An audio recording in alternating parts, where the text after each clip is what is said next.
ผู้ในการพงศักดิ์วรรณวงศ์นะคะคุณครูวิรพรวรรณวงศ์นะคะ1 ไตรนะคะผ่ากระถินวัดด้านนี้อำเภอจังหวัดร้อยเอ็ดไปดูบรรยากาศกันเรียนเชิญเลยนะคะที่ศาลาการประเรียนนะคะทุกท่านนะคะที่มีเครื่องบริวารนะคะได้เตรียมความพร้อมบนศาลาอีกครั้งหนึ่งค่ะเรียนเชิญขออนุญาตประชาสัมพันธ์เพิ่มเติมให้กับทุกท่านได้รับทราบเพียงเท่านี้ก่อนหลังจากนี้จะขออนุญาตส่งไมค์ไปทางด้าน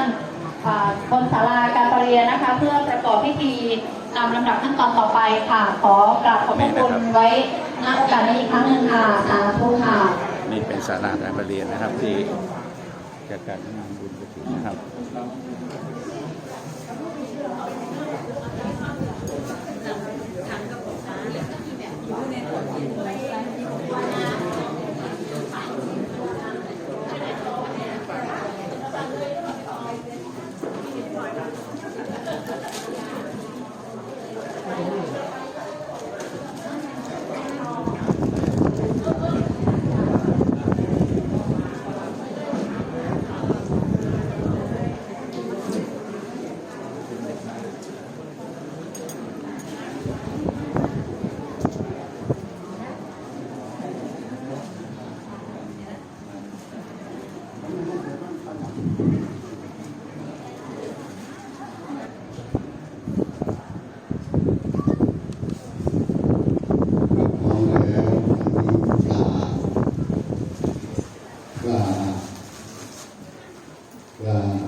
นะโม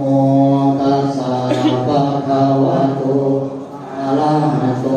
สัมมาสัมพุทธัสสะนะโมตัสสะภะคะวะโตอะระหะโตสัมมาสัมพุทธัสสะนะโมตัสสะภะคะวะโตอะระหะโตสัมมาสัมพุทธัสสะอิมินาสการเรนะอังพุทธังอภิปูชยามาอิมินาสการเรนะอังธัมมังอภิปูชยามาอิมินาสการเรนะอังสังฆังอภิปูชยามา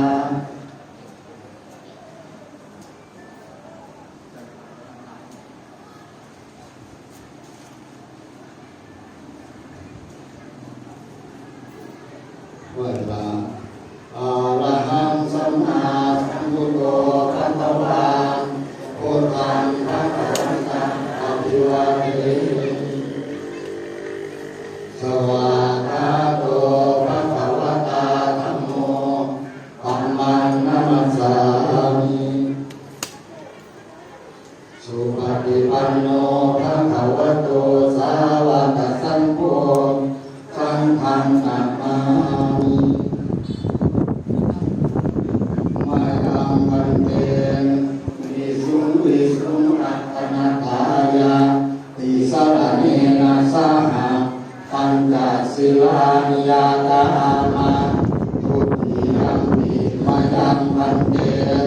วิสุงรัตนาทายาติสรเนนะสหะปัญจศีลานิยาตามาปฏิยัมปิมาจังพันเตวิสุงรัตนาทายาติสรเนนะสหะปัญจศีลานิยาตามาทนายมีเวลาบัตรมาให้ที่ไหนอาจจะเพราะนั่นเป็นข่าวแล้ว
สังฆังสรณังคัจฉามิตติยัมปิพุทธังสรณังคัจฉามิตติยัมปิพุทธังสรณังคัจฉามิตติยัมปิธัมมังสรณังคัจฉามิตติยัมปิธัมมังสรณังคัจฉามิตติยัมปิสังฆังสรณังคัจฉามิตติยัมปิสังฆังสรณังคัจฉามิอิสระภวนังนิพพิตังสาธุนามัสสะ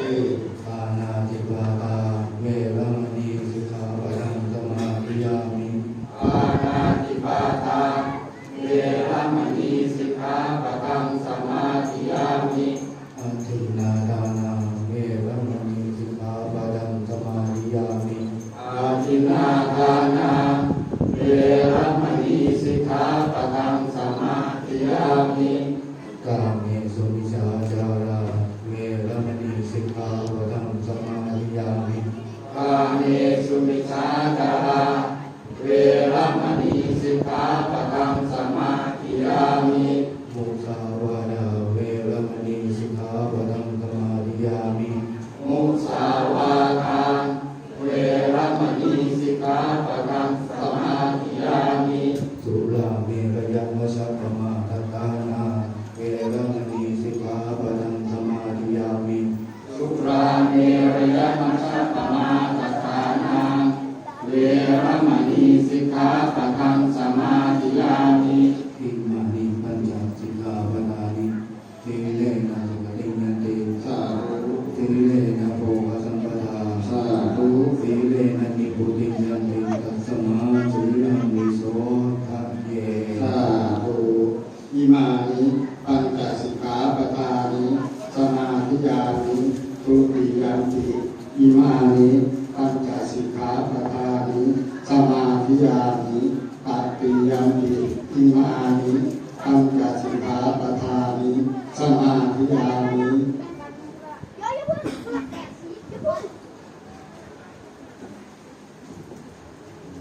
ผ้าไตรดีผ้าไตรดีนะครับโยมที่เห็นอ่านไว้ไหมด้านหลังหน้าเนี่ยด้านหลังนี่วางสายเสียงอยู่มาถือเป็นไปวางมาถวายเอามาถือไปเลยมาให้เจ้าทางด้านหน้าเนี่ยทุกคนที่อยู่ในศาลาเนี่ยแล้วก็บริเวณวัดนี้นะถือว่าเป็นส่วนรวมแล้วเราก็ต้องถึงไปไกลนะเอามานี่เลยเอาด้านหน้านี่เลยเอาไว้เนี่ยถือว่าครอบคลุมหมดแล้วไปนะลุงทั้งอาเลย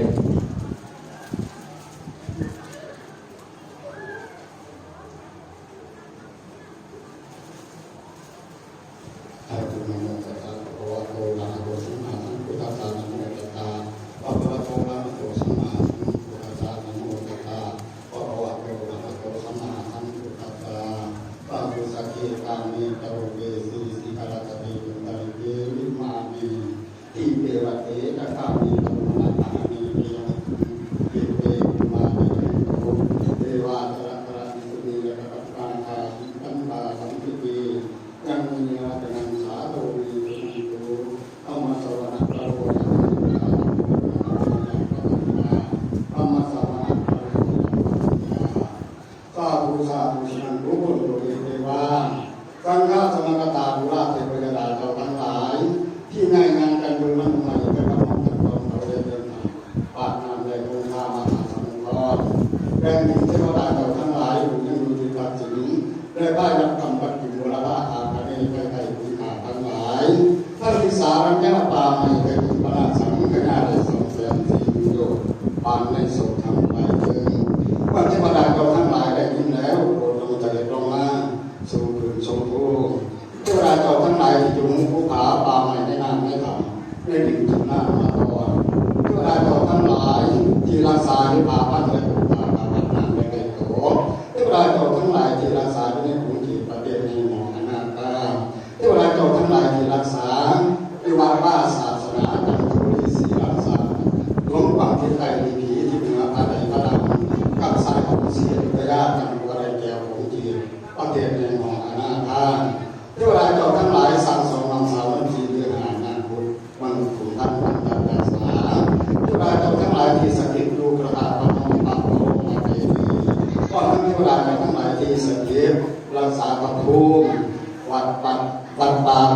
วันนี้คือมือนี้ทีมงาน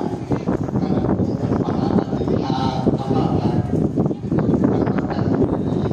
มีคุณพ่ออรุณคุณแม่สมพรศรีทองคุณพ่อสายชนสอดศรีคุณพ่อชำนาญโชติธรรมวงศ์พร้อมก็มีญาติพี่น้องทุกท่านพร้อมคณะศรัทธาจากจังหวัดจันทบุรีทางกรุงเทพมหานครคณะจังหวัดนครสวรรค์คณะอำเภอบ่อทองจังหวัดชลบุรีคณะโคกศิลาจังหวัดสกลนครพร้อมคณะอำเภอพนมไพรคณะศรัทธาจากชาวบ้านนั้นมาต่างและชิดติดกันทุกท่านในวันนี้แล้วขอเชิญองค์ที่พระเจ้าเหล่าเทวาอันถึงสถิตอยู่ในสายมรดกดีด้วยมือโลกของในโลกจักรวาลโปรดจงเสด็จลงมาเพื่อมาเป็นสักขีพยานและโปรดจงเสด็จมาเพื่อจะได้มาอนุโมทนาคือในวันนี้วันที่16 ตุลาคมพ.ศ. 2518ได้รวมกันสร้างมหากฐินเพื่อรอบถวายณวัดป่านั้นวันนี้ตอนนั้นขอที่พระเจ้าเราเทพาโปรดเสด็จมาทรงโดยพรให้แก่ผู้ขาดสายทุนและความสุขความเจริญเรื่องคิดที่ไหนก็ได้สมความมาตรปรารถนาทุกคนก็ได้คือสาธุคืออะไรคือเรื่องแล้วมันมากก็ได้ที่วัด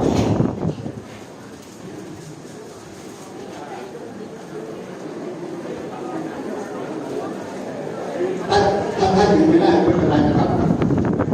อยู่ไม่ได้ไม่เป็นไรนั่งอยู่ได้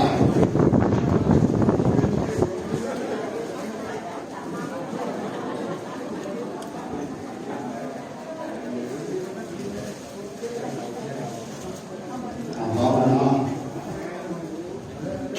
นะโมตัสสะภะคะวะโต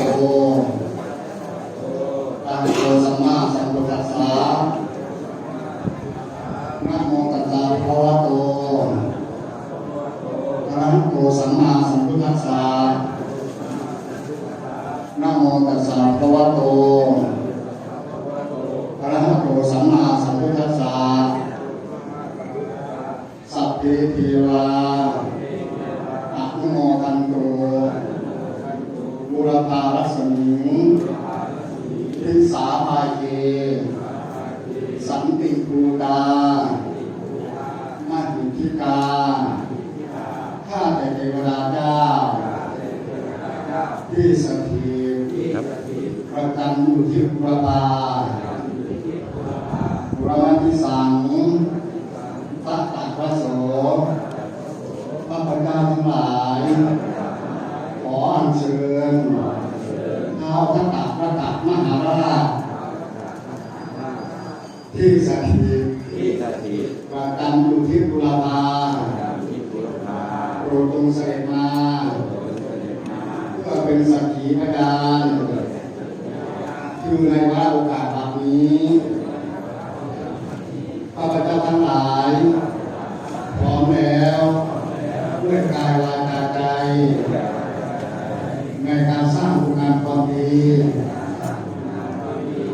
สร้างบุญสร้างกุศลให้เกิดขึ้นมีแก่ตนและคณะวงศาคณะญาติจึงได้พร้อมเพรียงกันได้น้อมนำมาซึ่งผ้าไตรจีวรพร้อมด้วยบริขารทั้งหลายเหล่านี้เพื่อจะน้อมนำมาถวายองค์มหากฐิน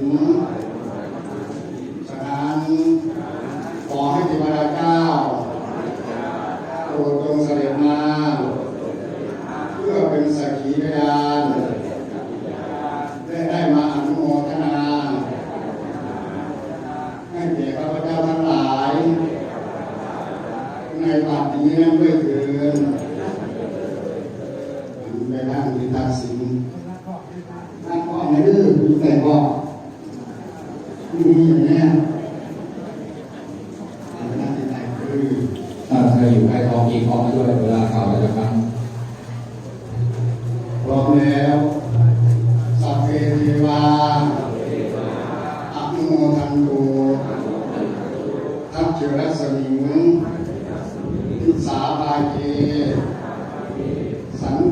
วา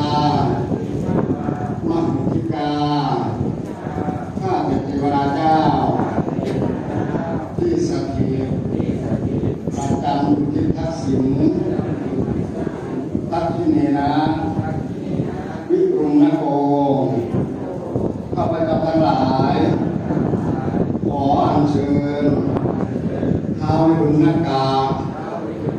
มหาราชที่สถิตประจำอยู่ที่ทักษิณโปรดทรงเสด็จมาเพื่อเป็นสักขีพยานคือในวาระโอกาสแบบนี้ข้าพเจ้าทั้งหลายพร้อมแล้วด้วยกายวาจาใจในการสร้างคุณงามความดีสร้างบุญสร้างกุศลมีแก่ตนและองค์ศาสนาญาติจึงได้พร้อมเพรียงกันได้น้อมนำมาซึ่งพระไตรจีวรด้วยบริการทั้งหลายเหล่านี้เพื่อจะน้อมนำมาทอดถวายเป็นองค์มหากฐินฉะนั้นขอให้เทวราเจ้าโปรดจงเสด็จมาเพื่อเป็นสักขีพยานและได้มาอนุโมทนาให้แก่คุณข้าพเจ้าทั้งหลายในบัดนี้นั้นด้วยเถิดไปนั่งกินตลอดที่ตักกินพร้อมแล้วสัพเพเทวาอนุโมทันตุปัจจิมัสสมิงทิสาภาเยสันตินาคามหิทธิกาข้าแต่เทวราเจ้าที่สถิตประจำอยู่ที่ปัจจิมปัจฉิเนนะวิรูปโขข้าพเจ้าทั้งหลายขออัญเชิญท้าววิรูปกามหาราชที่สถิตประจำอยู่ที่ปัจจิมโปรดจงเสด็จมาเพื่อเป็นสักขีพยานในวาระโอกาสแบบนี้องค์ข้าพเจ้าทั้งหลายพร้อมแล้วด้วยกายวาจาใจในการสร้างคุณงามความดีสร้างบุญสร้างกุศลให้เกิดขึ้นมีแก่ตนและคณะวงศาคณะญาติจึงได้พร้อมเพรียงกันได้น้อมนำมาซึ่งพระไตรจีวรพร้อมด้วยบริขารทั้งหลายเหล่านี้ก็จะน้อมนำถวายเป็นองค์มหากฐิน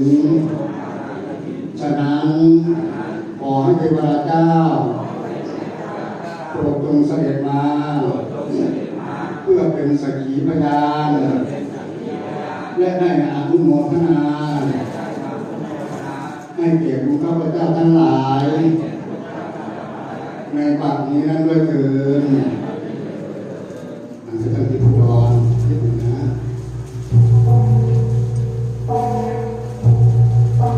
พร้อมแล้วสัพเพเทวาอนุโมทันตุอุตตรัสมิงทิสาภาเยสันติจักขามหิทธิกาข้าแต่เทวราเจ้าที่สถิตประจำอยู่ที่อุดรอุตรทิสังปุปรีโลข้าพเจ้าทั้งหลายขออัญเชิญท้าวกุเวรมหาราชที่สถิตประจำอยู่ที่อุดร จงเสด็จมาเพื่อเป็นสักขีพยานคือในวาระโอกาสบัดนี้ข้าพเจ้าทั้งหลายพร้อมแล้วด้วยกายวาจาใจในการสร้างบุญงามความดีสร้างบุญสร้างกุศลให้เกิดขึ้นมีแก่ตนและคณะวงศาคณะญาติจึงได้พร้อมเพรียงกันได้น้อมนำมาซึ่งผ้าไตรจีวรพร้อมด้วยบริขารทั้งหลายเหล่านี้ก็จะน้อมนำมาถวายเป็นมหากฐินในวันที่26 ตุลาคม 2568 ณ วัดป่านานวันแห่งนี้ฉะนั้นขอให้เทวดาเจ้าโปรดจงเสด็จมาเพื่อเป็นสักขีพยานและได้มาอนุโมทนาและอำนวยอวยพรให้แก่ข้าพเจ้าทั้งหลายมีแต่ความสุขความเจริญขอให้ข้าพเจ้าทั้งหลายจงเจริญแห่งอำนาจของพระพุทธรัตนะพระธรรมรัตนะพระสังฆรัตนะความเจริญอายุความเจริญทรัพย์ความเจริญสิริความเจริญยศความเจริญกำลังและความเจริญสุขก็จงเกิดมีแก่บุญข้าพเจ้าทั้งหลาย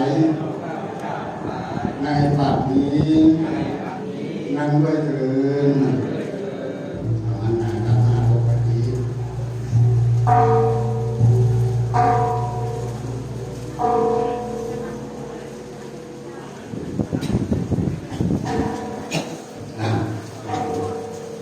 ตามสบายรู้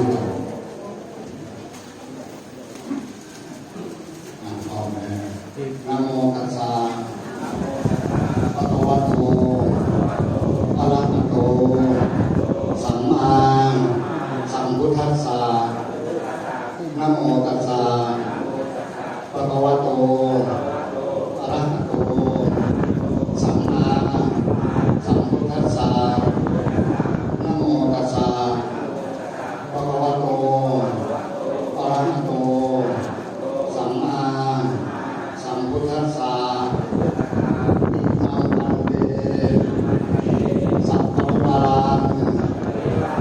กัตถินะวิวรังพุทธังสังคัสสะโอโนชยามะสาธุโมปันเตภิกขุสังโฆอิมังสัพปริวารังกัตถินะวิวรังพุทธังปฏิคันหาตุปฏิคันหิตวาจาอิมินาทุเสนากัตถินังอัตตะโตอัมมากังทีฆรตังอิตายะสุขายะข้าแต่พระสงฆ์ผู้เจริญข้าพเจ้าทั้งหลายขอน้อมถวายผ้ากฐินพร้อมทั้งของบริวารทั้งหลายเหล่านี้แก่พระภิกษุสงฆ์ขอพระภิกษุสงฆ์จงรับผ้ากฐินกับทั้งของที่เป็นบริวารทั้งหลายเหล่านี้ของพระพุทธเจ้าทั้งหลายท่านรับแล้วจงการกฐินด้วยผ้านี้เพื่อประโยชน์และความสุขความเจริญแก่ข้าพเจ้าทั้งหลาย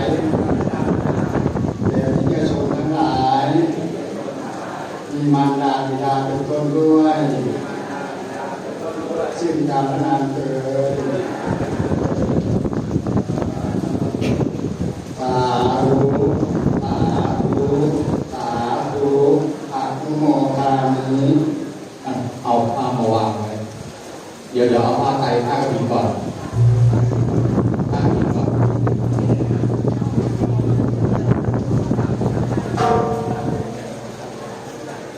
อันตรงนี้ก็วิ่งลงมาเลยก็คือว่าเทวดาจะปรับเป็นน้ำมนต์ให้เราให้ตรงนี้เอาไปอ่านต่อเตรียมไว้เลยต่อถวายให้พระอาจารย์เอาวางไว้ข้างบนและอีกเอาวางด้านข้างสวิตช์ด้านข้างทีนี้เอาบาตรไว้บริวารยกมาถวายยกมาเดี๋ยวค่อยเอาถวายก่อนนะเดี๋ยวอุปโลกก่อน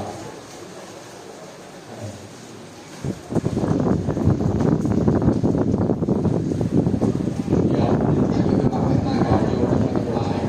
อุปโลกก่อนอันนี้ไว้ข้างหน้าแม่งนั่งเอาบาตรไว้ข้างหน้าเอาบาตรไว้ข้างหน้าครับเอาอุปกรณ์ยกเครื่องประเคนนิมนต์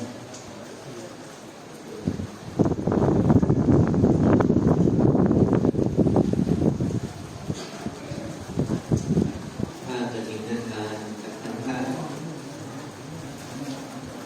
นะโมตัสสะภะคะวะโตอะระหะโตสัมมาสัมพุทธัสสะนะโมตัสสะภะคะวะโตอะระหะโตสัมมาสัมพุทธัสสะนะโมตัสสะภะคะวะโตอะระหะโตสัมมาสัมพุทธัสสะ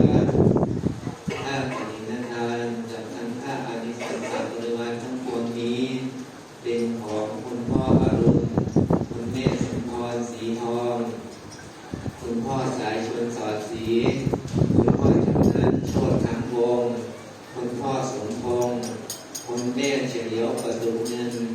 ของครอบครัวด้วยคณะสัตยาจากจังหวัดจันทบุรีจังหวัดนครสวรรค์จังหวัดชลบุรีจังหวัดสกลนครชาวอำเภอพนมไพรและคณะสัตยาชาวบ้านนาเนินทุกท่านผู้ประกอบด้วยศรัทธาอุตสาหะพร้อมเพรียงกันนำมาถวายแด่พระภิกษุสงฆ์ผู้อยู่จำพรรษาต้นไตรมาสในอาวาสนี้พอแลผ้ากฐินทานนี้เป็นของบริสุทธิ์โดดเลื่อนลอยมาโดยหน้าภาอากาศแล้วแลตกในที่ประชุมสงฆ์จะได้จำเพาะเจาะจงว่าเป็นของภิกษุรูปใดรูปหนึ่งก็หามิได้มีพระบรมพุทธานุญาตไว้ว่าให้พระสงฆ์ทั้งปวงยอมอนุญาตให้แก่ภิกษุรูปหนึ่งเพื่อจะทำกฐินทานกิจตามพระบรมพุทธานุญาตและมีคำพระอักขอาจารย์ผู้รู้พระบรมพุทธาธิบายสัมมนาไว้ว่าภิกษุรูปใดประกอบด้วยศีลสุตติคุณมีสติปัญญาสามารถรู้ธรรม8ประการมีบุพกิจเป็นต้นภิกษุรูปนั้นจึงสมควรเพื่อจะทำกฐินทานกิจตามพระบรมพุทธานุญาตได้บัดนี้พระสงฆ์ทั้งปวงจะเห็นสมควรแก่ภิกษุรูปใดจึงพร้อมกันยอมอนุญาตให้แก่ภิกษุรูปนั้นเถิด ถินทานกับทั้งข้าอานิสังสะบริวารทั้งปวงนี้ข้าพเจ้าพิจารณาเห็นสมควรแก่พระอัตตภูมิอิระธรรมโมเป็นผู้มีสติปัญญาสามารถเพื่อจะทำถินทานกิจตามพระบรมพุทธานุญาตข้าพระสงฆ์ทั้งปวงไม่ข้าพระสงฆ์ทั้งปวงเห็นไม่สมควรจึงพักรวมขึ้นท่ามกลางระหว่างสงฆ์ถ้าเห็นสมควรแล้วไสโปรดให้สัทธสัญญาสาธุการขึ้นให้พร้อมกันเถิดสาธุโยมน้ำมาถวายมาดีพร้อมหน่อยโยมใครโย อยู่ใกล้พร้อมประจำเลยครับลุกไปไหนถวายเลยเอา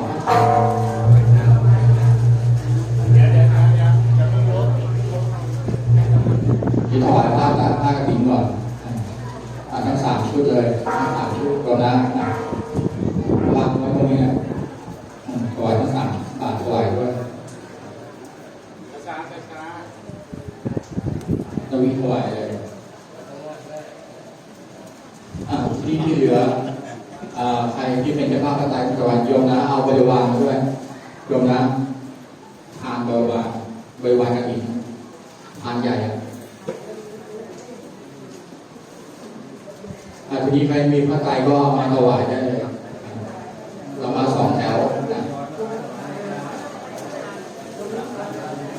2 แถวนะ ทางห้องไหนนะเจ๊ สาย ลุกยืนเลยนะครับลุกยืนเลย หลวงพ่อนิมนต์รับบทลงก็ขึ้นไปเลยก็ขึ้นไปก็ขึ้นไปก็ขึ้นไป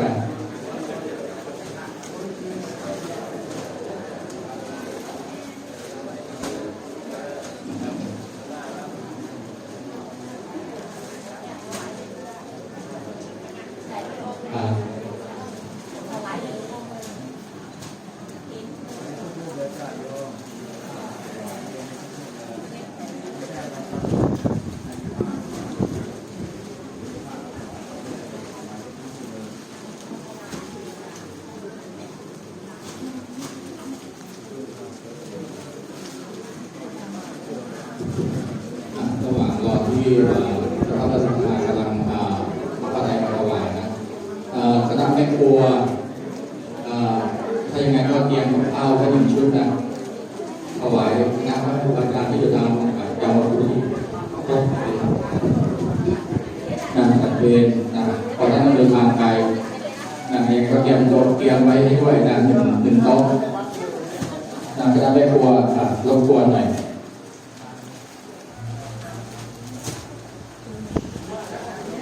เตรียมพระทหารเพลไว้ด้วย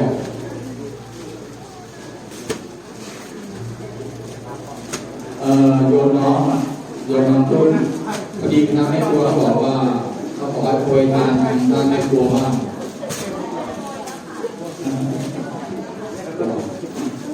บอกโมเดลล้างตาอยู่นะครับมาถวายเลยจะถูกกระจายมีอะไรมาถวายทั้งหมดทีนี้เอามาถวายโยมนะเดี๋ยวเอาให้ปัจจัยมาถวายก่อนโยมพี่แดงนั่นเองใช่มาถวายเลยโยมพี่แดง2 ค่าน้ำมันเลยโยมพี่แดงเอาโยมพี่แดงต้น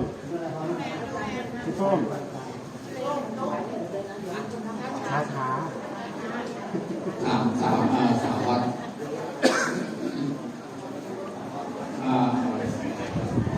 เดี๋ยวรับเลยนะ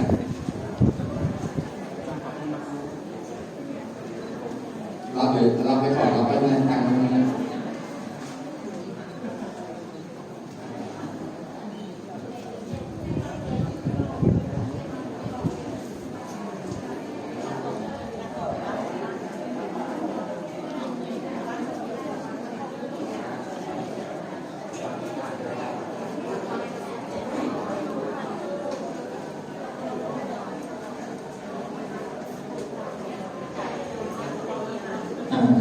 ถวายไปจะนำเอามาถวายที่อยู่ประการ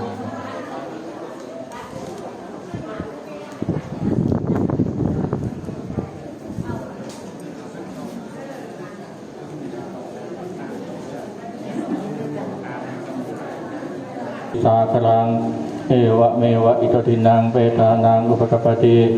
อิชิตังปฏิตังตุมหังคิปะเมวะสมัยตุสัพเพปุเรตุสังกปาจันโทปนรสโสยถามณิโชติรสโสยถาสติกิโย